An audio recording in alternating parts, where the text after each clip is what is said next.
Travel freak জয়ের একটি নতুন এপিসোডে আপনাদের সকলকে স্বাগত জানাই। মধ্যপ্রদেশ ভ্রমণের এই সপ্তম পর্বে আজকে আমরা দেখে নেব সাঁচি স্তূপ এবং ট্রাইবাল মিউজিয়াম।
সাঁচি স্তূপ ভারতের মধ্যপ্রদেশ রাজ্যে রাইজেন জেলার সাঁচি শহরের একটি পাহাড়ের চূড়ায় তার মহান স্তূপের জন্য বিখ্যাত।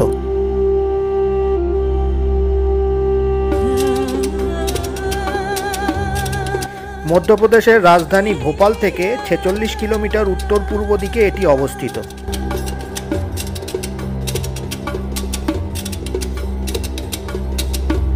সাঁচি স্তূপ ভারতের প্রাচীনতম স্থাপনাগুলির মধ্যে একটি এবং ভারতের ঐতিহাসিক স্থাপত্যের একটি গুরুত্বপূর্ণ স্মৃতিস্তম্ভ। এটি মূলত খ্রিস্টপূর্ব 3য় শতাব্দীতে সম্রাট অশোক দ্বারা চালু করা হয়েছিল।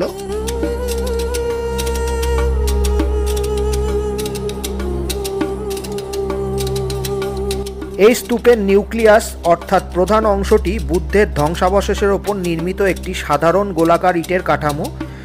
এই স্তূপের মূল নির্মাণ কাজটি অশোকের তত্ত্বাবধানে ছিল, যার স্ত্রী দেবী ছিলেন নিকটবর্তী বিদিশার এক বণিকের কন্যা। সাঁচি তার জন্মস্থান এবং তার এবং অশোকের বিবাহের স্থানও ছিল।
সাঁচিতে বৌদ্ধ সৌধ স্থাপনের সম্ভাব্য কারণ ছিল বিদিশা শহর। বিদিশা এবং আশেপাশে মহান মৌর্য সম্রাট অশোকের আগ্রহ ছিল, কারণ তার স্ত্রী দেবী ছিলেন বিদিশার অন্তর্গত।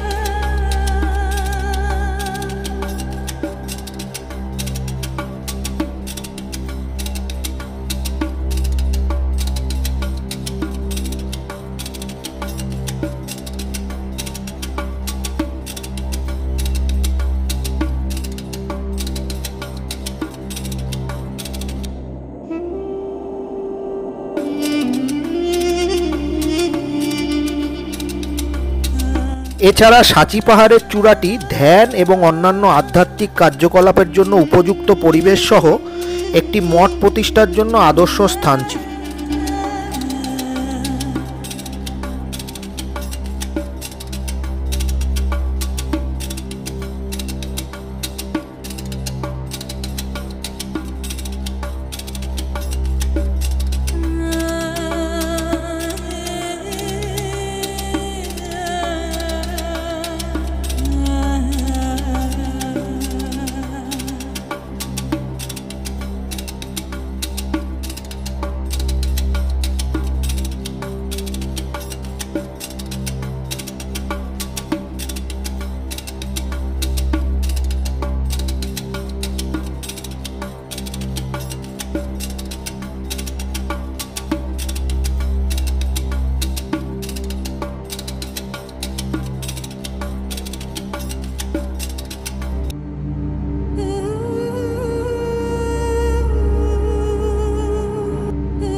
এটি হলো দ্বিতীয় স্তূপ।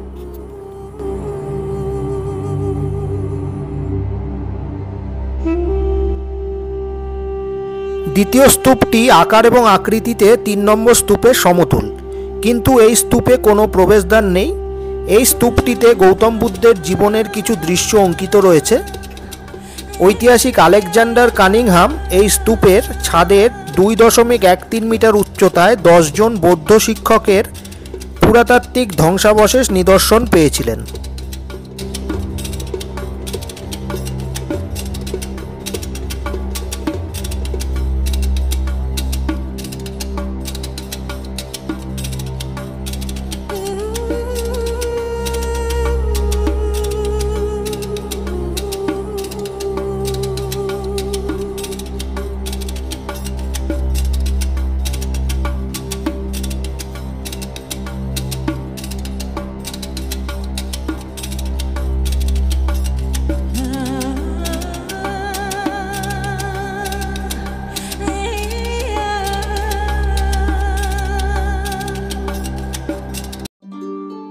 এইবার চলে আসলাম ভোপালের ট্রাইবাল মিউজিয়ামে।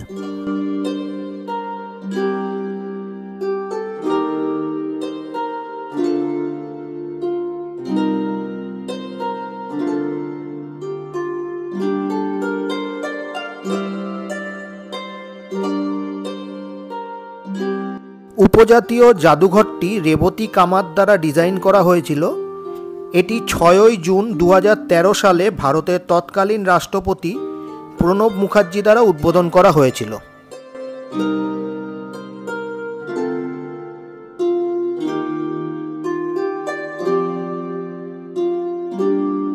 জাদুঘরটি 6টি ভিন্ন থিম গ্যালারিতে বিভক্ত, যেখানে মধ্যপ্রদেশের বিভিন্ন উপজাতি যেমন গোন্ড, ভিল, ভারিয়া, সাহারিয়া, কোরকু, কোল এবং বৈগা উপজাতি ঐতিহ্যবাহী শিল্প, কারুশিল্প এবং সংস্কৃতি প্রদর্শিত হয়।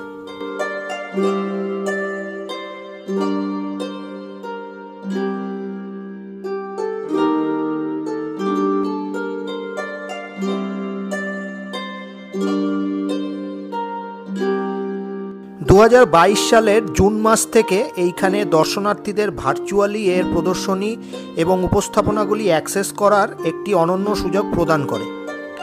ডিজিটাল ট্যুরটি 10টি ভাগে ভাগ করা হয়। জাদুঘরের ওপরের এবং নিচের স্তর, জীবনযাত্রার বা জীবনধারার গ্যালারি, উপজাতীয় আধ্যাত্মিক জগৎ, ছত্তিশগড় গ্যালারি, আবাস অর্থাৎ উপজাতীয় আবাসন, লিখনরা অর্থাৎ চিত্র প্রদর্শনী এবং গ্রন্থাগার, রাক্কু অর্থাৎ শিশু গ্যালারি এবং চিনহারি অর্থাৎ জাদুঘরের দোকান।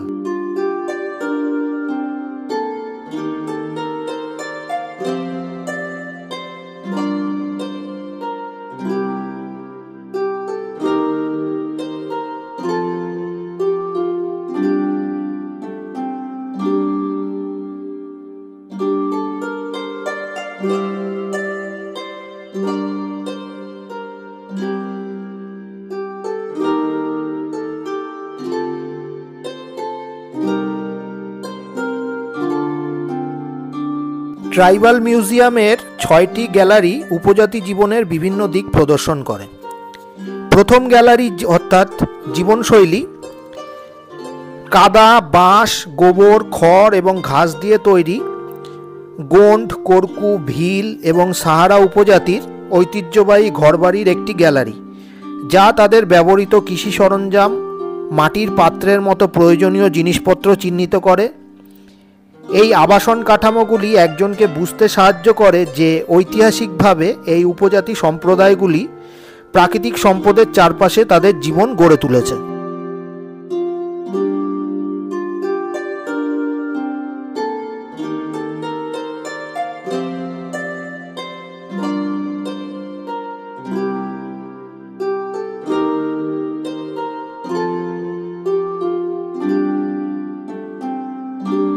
দ্বিতীয় গ্যালারি অর্থাৎ সাংস্কৃতিক বৈবিধ্যা, সাংস্কৃতিকভাবে বৈচিত্র্যময় প্রদর্শনী যা উপজাতি সম্প্রদায়ের বিবাহ এবং উৎসবের মতো বিভিন্ন ঐতিহ্য প্রদর্শন করে।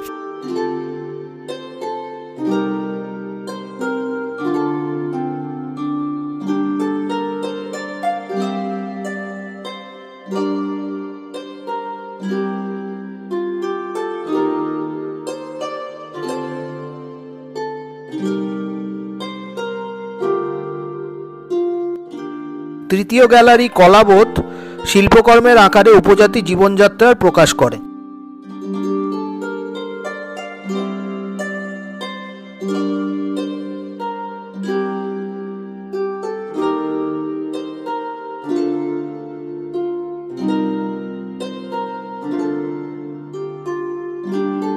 চতুর্থ গ্যালারি দেবলোক। এই বিভাগে দেবতাদের উদ্দেশ্যে নিবেদিত ঐতিহ্যবাহী আদিবাসী ঘরবাড়ি রয়েছে, যা মাতৃভূমি, পাহাড়, নদী ইত্যাদি পূজার রীতিনীতির সাথে সম্পর্কিত বিভিন্ন পৌরাণিক কাহিনী এবং বিশ্বাস প্রদর্শন করে।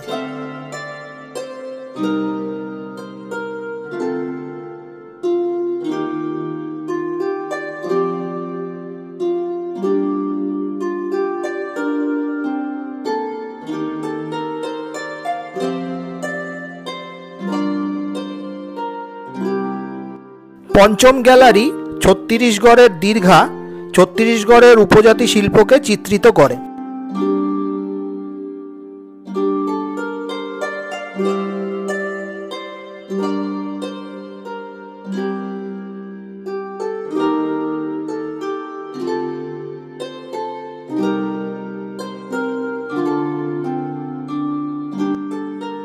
ষষ্ঠ গ্যালারি রাক্কু দীর্ঘা। এই গ্যালারি উপজাতি সম্প্রদায়ের ছোট বাচ্চাদের দ্বারা খেলা ঐতিহ্যবাহী খেলা সম্পর্কে জানতে সাহায্য করে।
ভিডিওটি ভালো লাগলে লাইক এবং শেয়ার করবেন এবং চ্যানেলটিকে সাবস্ক্রাইব করবেন। চ্যানেলটির নাম হলো ট্র্যাভেল ফ্রিক জয়। ধন্যবাদ।